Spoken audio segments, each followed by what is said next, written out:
right, and we are live talking about the Oscar nominations.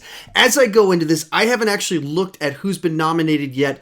What I was hoping to do is kind of share the moment where I looked at who was nominated and share my quick thoughts on all of it as it plays out right in front of me. You can see my reactions, thoughts. I haven't done any preparation. I haven't done any research. This is intended to just kind of be my honest, raw feelings on all of this. I should also add into this, my strong suit is big franchises, typically. I'm not the best with kind of prestige film and judging, acting, and things like that, but I'm always trying to grow and expand, and last year I probably saw more Oscar-nominated films than I've ever seen in a year before in my life, so thought this was a pretty good little time to join into the conversation about the nominations and who all has been snubbed and all that stuff. If I miss something, if I don't point out something that was an obvious snub inside of this, it's simply because I'm processing this live with all of you. With that said, I'm going to start going through the categories. I'm not going to go through like sound editing, and I'm not going to go through all of them, but the ones that seemed of most interest to me, and I'm going to build towards the best picture winner. So scrolling all the way down to the bottom, skip through some of these. Let's kick things off with Best Cinematography. And nominations, 1917. If 1917 hadn't been nominated, I think my head probably would have exploded. The Irishman, Joker, The Lighthouse, and Once Upon a Time in Hollywood. Of those, I would just have to go with 1917. What was done with that film is just phenomenal. If you haven't seen 1917 yet, it just came out this weekend. A ton of people went to go see it. It is an experience, and it's all because of the way that it was shot. I mean, it is something that truly, truly special that go see this movie on a big screen, the biggest screen that you can. Best Film Editing, Ford vs. Ferrari. I love that film. The Irishman, Jojo Rabbit, Joker, and Parasite. Now, if I'm not mistaken, I believe last night, 1917 won Critics' Choice Awards for editing, and it's not even nominated here. So it's a little bit interesting. Fascinated The Irishman's in there. That's a movie that I would say that the issues probably could have been a tighter film, but that's just my take. A lot of people love that one more than I did. But the movie that won at a award show last night that, I don't know, interesting omission there. Best Production Design, 1917, The Irishman, Jojo Rabbit, Once Upon a Time in Hollywood, Parasite. Yeah, I mean, those are almost, 4 of those are period pieces, so all of them kind of take you back to a place. I guess that makes a lot of sense. Best Animated Feature. I think I've read Once Upon a Time in Hollywood too many times. I literally just saw an H and just started saying Once Upon a Time in Hollywood. How to Train Your Dragon, The Hidden World, I Lost My Body, Claws. I've had a ton of you, ton of you telling me I need to watch Claws. I've heard fantastic things about it. My kids have watched it, but I haven't watched it yet. Missing Link, the one that won, I believe, last week at the Golden Globes. And then Toy Story 4 inside of it. So, I don't remember if there's any. Am I missing a big obvious one? I really liked Abomination, and that one's not there. Obviously, there's a ton of. Obviously, The Lion King made a ton of money. People are pretty mixed on it, but not nominated there. Though Disney doesn't consider it an animated film, though it's animated besides one scene. So, weird Disney. All right, skipping through a few of these. Best Original Screenplay. 1917, Knives Out, Marriage Story, Once Upon a Time in Hollywood, and Parasite. That's a pretty good little category right there. There's a bunch of scripts in there that are very different in what they are, that are excellent at what they're going for. I mean, I love the whodunit of Knives Out. I mean, I love that movie. Marriage Story does such a good job of being this honest portrayal of brutal reality of divorce while at the same time having a sense of humor. 1917, very sparse in certain senses because it's not this big complex narrative, but so efficient at what it does. And then Parasite having so much to say. And then you got a Quentin Tarantino one in there too. So that is a pretty well stacked category right there. Best Adapted Screenplay, The Irishman, Jojo Rabbit, Joker, Little Women, and Two Popes. That one doesn't seem as interesting to me because I guess they're adapted. Some of the ones that are, I had a couple more kind of issues with it inside. I haven't seen Two Popes, so maybe that's one that once I check it out, I'll have a stronger opinion on it. But as much as I was very positive on the 4 of those movies that I did see, I didn't immediately think that's like a really great script the way that I look at the original screenplay category, and I have a little bit more kind of respect for those original screenplays this particular year. Next up, Best Director. This should be interesting. Ben Joho for Parasite. Sam Mendes. When I did my 1917 review, apparently I said Sam Menendez, and I added a couple of extra letters in there, so I've been trying to practice saying Sam Mendes and not extending his name for an extra syllable. Todd Phillips for Joker, Martin Scorsese, and Quentin Tarantino for Once Upon a Time in Hollywood. So no Little Women in that mix. Let's see who else would be kind of the ones that people have been making a big deal. I of course, really love Ford vs. Ferrari. We don't have a James Mangold in there. What are other ones that have been... I don't remember trying to think who... Actually, maybe see if I can hop on over to the chat if anyone can chime in on... People have any thoughts on if I missed out on anything for directors. I got some friends in the chat. Hey, Kristen. Anyway, this is enough of lag. I'm not seeing that one. So, all right, moving on to acting. Best Supporting Actor. Brad Pitt. He won last week. Al Pacino for The Irishman. Joe Pesci for The Irishman. A lot of Irishman love this week, or today. Tom Hanks for A Beautiful Day in the Neighborhood, and Anthony Hopkins, Two Popes. Haven't seen Two Popes, so then kind of going through the rest of it. I mean, those are the 4 that I have seen, all heavily praised. 2 of them kind of in the same vein. You kept, like, Al Pacino and Joe Pesci are kind of competing against each other because it's both fantastic actors doing this serious Scorsese film. You have Brad Pitt doing super cool Quentin Tarantino character, and then you have Tom Hanks playing beloved Mr. Rogers. So that's an interesting category as to which direction things are going. I'm guessing Al Pacino or Joe Pesci won't win because they are so much competing against one another. And I can't speak to Anthony Hopkins, though, you know, obviously he's pretty well beloved by people.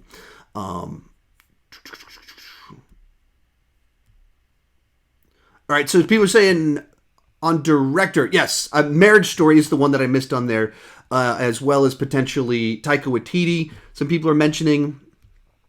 I guess the guys that did, I think they're saying the guys that did Uncut Gems, the director of The Farewell as well. Some of the people are mentioning as potential snubs. Moving on to Best Supporting Actress. Got Kathy Bates for Richard Jewell. Great performance. Seems kind of like a random nomination to me.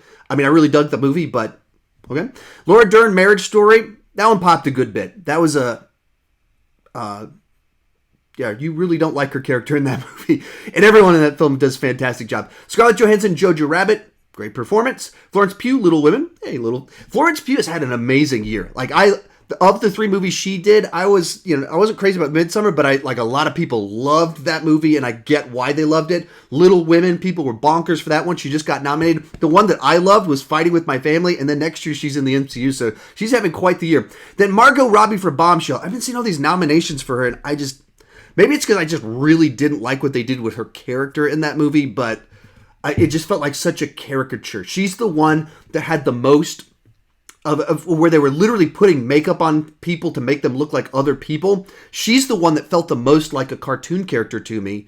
Not because of necessarily her performance, it was because of the writing, and they write her to be so over the top in the first 30 minutes of the movie. But I've been surprised at how many nominations she's been getting. There's scenes in it where she does a great job, but I literally left the movie thinking her character was one of the biggest issues with the film. That it hurt the film because they wrote her as such a cartoon character in the first 30 minutes and then went so serious with her in the back half of the film. But once again, the back half she does do a great job acting, but The character itself, not so crazy about. Best Actor, Antonio Banderas for Pain and Glory. Haven't seen Pain and Glory, so can't comment on that one. Leonardo DiCaprio, Once Upon a Time in Hollywood. Interesting. He's great.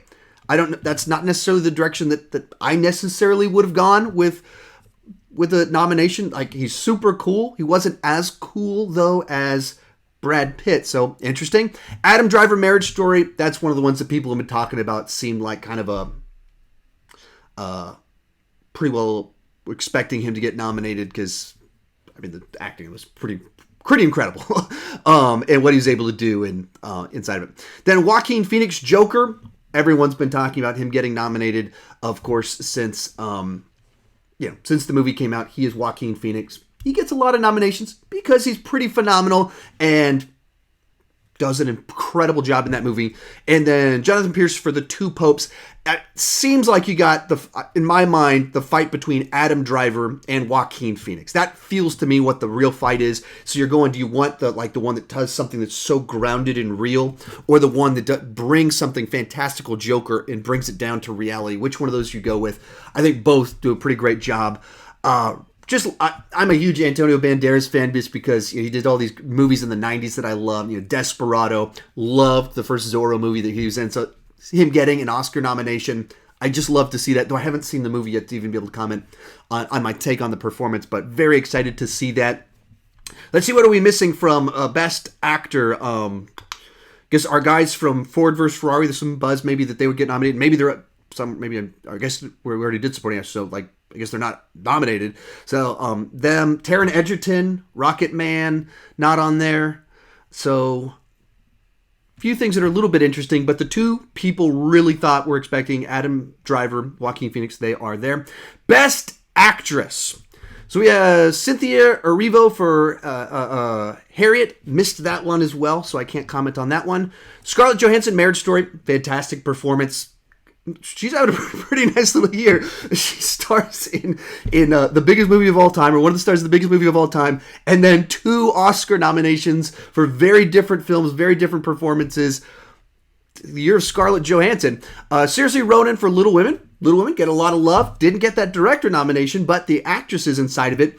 So some people would say that seems like a pretty big miss there, because one of the biggest jobs of a director is to get great performances. She appears to have gotten great performances, got 2 nominations. So a little bit interesting. Charlize Theron and Bombshell. Another one where I don't get I just didn't think Bombshell was all that good of a movie. I thought Charlize Theron's accent in it was pretty distracting. I've never listened to Megyn Kelly and thought, wow, what an odd way of talking. But when I see Charlize Theron doing it, it was immediately distracting. So maybe it's just my Bombshell bias that I just didn't really care for the movie all that much. And I thought it really missed the tone of what it was going for. And like the show, the morning show, the TV show, it did a much better job of tackling with nuance the subject matter Bombshell was going for. Anyway, it's interesting to me that it got a couple of nominations. And then Renee Zellweger for Judy, another one that I happen to have missed, so I can't comment on it. Everything that I've heard about it, though, is she's great. The movie itself is very forgettable. That's kind of why I ended up skipping it. She did get nominated, so maybe I need to check it out to have more thoughts on all of that. I'm not sure if there's any obvious snubs on that one. But that brings us to our final category on here. Best Picture, and let's see, we've got 5. Looks like we have 9 nominations, I believe. Trying to quickly look through it. Yeah, 9 nominations without fully reading it. I keep saying 9. Here they are. 1917, Ford vs. Ferrari, The Irishman, Jojo Rabbit, Joker, Little Women, Marriage Story, Once Upon a Time in Hollywood, and Parasite. That feels to me like kind of like the obvious list. Like I read that and I go, yeah, that's about right. That's what I expected to be inside of this category, especially when you can have up to 10 nominations and you go through it and you're like, those are the movies people have been talking about from different genres, different types of things. So yeah, I guess they have that one more slot, so you could probably think of some movie that probably should have been on there, might have felt snubbed, but I'm looking at that and I go, those are the movies people have been talking about the last several months. So I guess that makes sense. So those are the main categories that we're kind of looking at on there. If I look through it, I don't know. It looks like they've probably done Little Women was on there. So it seems like they haven't. I'm not quite sure. I haven't heard the buzz from the internet about who all is mad about what they didn't do. I don't normally go into these with a big list of expectations. I'm not the best at predicting these things, so I don't have like a big emotional reaction to them. So it'll be interesting to see what other people are getting mad about. Actually, I'll jump over to the chat real quick to see what are you guys seeing as the big things that are missing. All right, so the one that I just saw someone mention, The Farewell. Awkwafina won last week in one of the categories. She won, not nominated here. That's interesting. And going through it, The Farewell was one that had some buzz, so maybe that could have been that 10th spot Best Picture. And I don't believe I saw in the categories I looked at any farewell love. So that's a little bit interesting that one didn't get much chat. See someone hashtag justice for James Mangold. Yeah, he didn't get as much, didn't get love on that director category. Got some people mentioning The Lighthouse as not getting as much love as they'd hoped. I mean, it got the cinematography, but it didn't get the other categories. And I don't know, I can kind of see it. The Lighthouse seems like one of those movies that it's like super niche, that if you love what it's going for, you think it's a masterpiece, and everyone else watches it and is like, okay, I respect what you're doing, but I'm not quite sure what you were doing. I can understand why that one would be a little bit divisive enough to not quite make it inside of it. Some people mentioning Knives Out. I'm not terribly surprised that Knives Out didn't get a ton of love. Saw someone mentioning Alita. So I would imagine that would go to special visual effects. So let me see who's all right. So in the visual effects category of 1917, which is, you might immediately think visual effects 1917, but what it does is seamless. Like, it makes everything disappear. Like you feel like you're just there. You don't never feel like you're looking at a visual effect, and those are the best visual effects. Avengers Endgame, that's a pretty obvious one. It's the big spectacle film. Even the fact that their space suits, their time travel suits, are all CGI. I mean, that's to me where I go, all right, they're doing something pretty incredible here. The Irishman with all the de-aging, okay. Lion King, I guess if you want to call a movie that's all but one shot, 100% visual effect, I guess you could call it that. Other people just call that an animated movie. I guess that's one way to trick your way into getting a nomination. And then Star Wars: The Rise of Skywalker. Yeah, not having a lead in there is pretty, that seems like an omission there. Especially when you're putting The Lion King in visual effects and not animated. It seems like we're playing games. Alita, I don't know, there's stuff that, because when I look at what is here and think, okay, there's some shots in The Irishman I wasn't crazy about, but then again, a ton that were pretty flawless. I could go either way on whether Alita should have been in there or not. All right. Okay, we got some super chats on here. Majestic Demon says, hello, Sean. I stopped watching Inception for the first time ever to tune in to watch live stream. Thank you. Jacob Silvers says, Lupita Nyong'o should have been nominated for us. Good call. Good catch. As I mentioned before, I wasn't crazy about Us, but that doesn't change the fact that her performance was great. Like, she did a great job, and I'll go, yeah, I'll agree with you on that one. That's seems like a pretty big omission to not have her on here. Let me see who's been at Best Actresses. Yeah, I mean, easily kick out Charlize Theron, throw her in that category, or kick out Margot Robbie, whichever, if you want to put her as the lead, you want to put her on. I guess she's the lead. So yeah, Best Actress, throw out Charlize Theron. Lupita Nyong'o was much better in Us than, Charlize Theron speaking with a funny accent.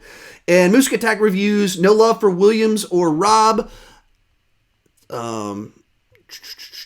I think we're talking about scores on that one. I didn't look at scores. Where are we at? Sorry. I have to scroll through a bunch of stuff. Oh, what must be a different... Oh, Willem. I guess Willem. Oh, gotcha. Oh, you're talking about The Lighthouse. Sorry. I read it as William, so I assume you meant Rob Williams. Oh, excuse me, John Williams. You were talking about acting for the two guys in the Lighthouse, Willem Dafoe and Rob Pattinson. Yeah, no love for them, unfortunately. They did a great job. If you're looking for evidence that Rob Pattinson isn't just Twilight guy, you can watch anything he's done in the last 5 years. Go check out the Lighthouse, and you'll start going, oh, this guy's got a lot of depth. Maybe he can play Batman. All right. I'm going to close out. We've got to read a couple comments in here. Got someone, super chat with Spider11 saying, the Fanatic got a major snub. That's true. It did. Absolutely. Someone pointing out Taron Egerton got snubbed. Yeah. Taron Egerton did a great job. Maybe if it was a different time of year, if it was later in the year, maybe he would have gotten a little bit more love. He pushed hard. He would really tried to get it. Didn't happen. Some people mentioning Aladdin not getting nominated for VFX. It's not terribly surprising. It's not a movie that got a lot of love as a visual effects film. There was a lot of negative chat around it. All right, some ones people are pointing out that I hadn't picked up on this. I didn't see any Peanut Butter Falcon nominations. Loved that movie. I thought that one could have gotten some nominations. It didn't. So good catch that on that one. And a buddy of mine tweeted me, hey,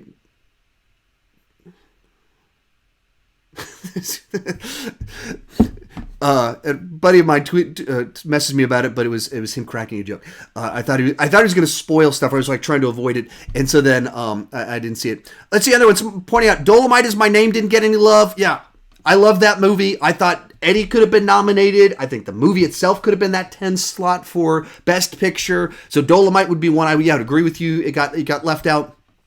Let's see. See any final thoughts from you guys on things that I missed. If you guys have any, want to quick throw whatever you thought was missed, and I can comment on it. As I mentioned at the beginning of this, if you didn't catch it, I didn't read these before I started this live stream. I wanted to react kind of on the spot, have the back and forth interaction with all of you wonderful people as I observed it. So there's things that I might have missed because I'm just processing all of it live with all of you. Some people are mentioning Robert Downey Jr. not getting nominated. There's a lot of chatter and buzz about whether he would get an Oscar nomination. Then he said he didn't want to go for it, and then they did actually submit him for it. Let me see who was nominated in that category one more time. So I haven't seen Antonio Banderas in Pain and Glory, so I can't comment as to where I think he's better than that. Leonardo DiCaprio, I would have rather seen Robert Downey Jr. than Leo there. Leo's great. I'm not complaining about Leo. I'm a Marvel guy. I'm indebted to the MCU. It's the reason that I have all of this. So maybe I'm biased on this one. But I loved Once Upon a Time in Hollywood. I would have preferred to see Robert Downey Jr. in that spot. Haven't seen The Two Popes, so I can't comment on that one. But, Adam Driver and Joaquin certainly would nominate them and give them the win over Robert Downey Jr. So I probably, if it was me, I would have pushed out Leo. I would have put Robert Downey Jr. there, but I wouldn't fully call it an obvious full-blown snub on this one. All right, some people mentioning Booksmart not getting nominated. It's true. That one got a lot of love from critics, a lot of buzz surrounding it, and then didn't see any nominations in any of the categories that I looked over. So, and then we got someone saying no Uncut Gems nominations. True. That a lot of people were thinking maybe Adam Sandler was going to get a nomination. Once again, Leo, I love you. You're fantastic. Nominating him for Once Upon a Time in Hollywood just isn't interesting to me. It's just Leo doing a good job as Leo always does. I would much rather have seen Adam Sandler in that slot than seeing Leo there once again. Just kind of, he put out a performance, so of course he got nominated. Adam Sandler gave us the best he's ever done. I would have much rather seen him there. But I wouldn't give him the win over Adam Driver or Joaquin Phoenix, though. So that's what I would have preferred. I don't think it's full-blown offensive snub, but certainly one that I would take issue with. Some people mentioned J-Lo for Hustlers. I haven't seen Hustlers, so I can't comment on that one. I've heard a lot of people praising that performance. So I can definitely agree with on your one. So people mentioning, Frozen. I guess Frozen 2 is not nominated for Best Animated Film. That's the one that I was missing. I knew that there was one that I was thinking should have been in. I know there's something here that's a major thing. What is a thing? Oh yeah, Frozen 2, the soundtrack that I've listened to 3 times. That's 4 fingers. 3 times every single day for the last 2 months straight because my kids have it on loop. Let's see, what do we have? We have Toy Story 4. Claws, Missing Link. I haven't seen I Lost My Body. I haven't seen Claws, How to Train Your Dragon. I wouldn't call it full snub. I don't think I would go there. It's an obvious omission because it is like this big hit movie. I just like, I think Toy Story 4, a better film. I've heard amazing things about Claws, so there's some solid movies that are there instead of it, and I think that Frozen 2 is like it's a crowd pleaser. It's got great music. It's got things in it that like kind of hit the right notes, but I think it has some issues too, so I'm not shocked that that one didn't get the nomination. All right. Oh. Sorry, trying to read through notes. People are mentioning Cats. That's true. Cats did not get that big nomination that I was expecting it to kind of take all of it. So people mentioning Gemini Man is not getting visual effects. I would imagine that's 100% because people didn't like the movie. I would bet that's what happened. That the de-aging for all of it except the last scene is phenomenal. They nominated The Irishman. People respect The Irishman, therefore it got nominated, even though it also has some weaker moments. But Gemini Man is a movie just people forgot about. I bet that's a lot of what happened. That, like, Gemini Man, what's that? Forgot what's. I bet that's why that one didn't get nominated. So thank you guys so much for mentioning some of the ones that I missed in there. Adam Dodd with a super chat. I'm a massive Leo fan. He didn't deserve that nomination. Yeah, and I think that's where a lot of us are kind of feeling on this one is that, hey, he's great. That is not the complaint is not that he's bad. The thought is it feels like you nominated him because he's Leo. It doesn't feel like you nominated him because this itself was an Oscar performance. And it feels like there's some other people that I think a lot of us, I would have much rather, Eddie Murphy, Adam Sandler, Taron Egerton, Robert Downey Jr., any of those four, I would have rather see in there than Leo. I think that those people gave something special. Leo, no complaints about his performance. I really don't have a complaint about his performance. It's just not an interesting nomination to me. And interesting is a big word that I love. Things that there's things that I get excited to see, and there's people you root for. Eddie Murphy's just not done the best stuff for a long time. Adam Sandler, both Eddie Murphy and Adam Sandler, I've been crapping on their stuff for 10, 20 years. Well, Adam Sandler only about 15 years. Eddie Murphy, 20 years. Like, they just have not been doing good stuff. And you love a good comeback story. I would have loved for them to get the nomination. And if they got kind of that win that I probably would say they didn't deserve, I'd be so excited. Because that's an underdog story. Somehow you turn Eddie Murphy, like king of comedy, Adam Sandler, king of comedy, make them underdogs somehow, and you root for them. That's what I was hoping for. And that's not what we got. We got Leo getting nominated because he's Leo. So anyway, thank you guys for tuning in as I kind of went through all of this. You guys had some great kind of feedback in here. Some of you guys mentioning Spider-Man Far From Home didn't get a visual effects nomination. Someone chiming, Willem Dafoe didn't get supporting actor for The Lighthouse. Yeah, there's someone mentioning Christian Bale and Matt Damon. Totally agree. Neither one of them getting nominated was very interesting to me. Someone mentioning Richard Jewell not getting a lot of love. I really dug that one. I'm not surprised that one didn't get too much love. Like I had it way up there for me. I don't know what I would have kicked out or which categories you have in mind. I was a little bit surprised that Kathy Bates got her nomination in there.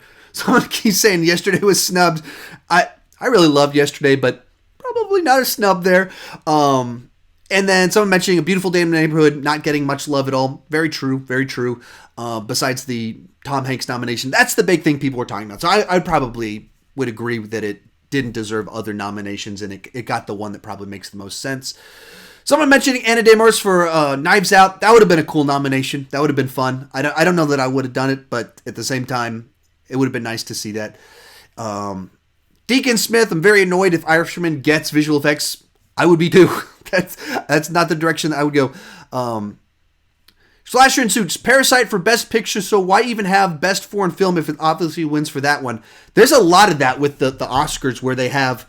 Not a lot of that. There's a little bit of that with both the animation category and foreign language one where they, let's take this genre and give more people a chance, but they're also up here too. So I think they set themselves up kind of a weird situation when they do that. So anyway, I'm going to tune out, sign out for now. Thank you guys so much for tuning in. This isn't my strong suit, so it's kind of fun to kind of start joining in on a conversation that I typically haven't joined in past years. I haven't done the Oscar game. This year, I'm going to try and do the Oscar game and look forward to sharing my thoughts as the day before the winners. I'll probably rank some stuff. So anyway, see you guys later.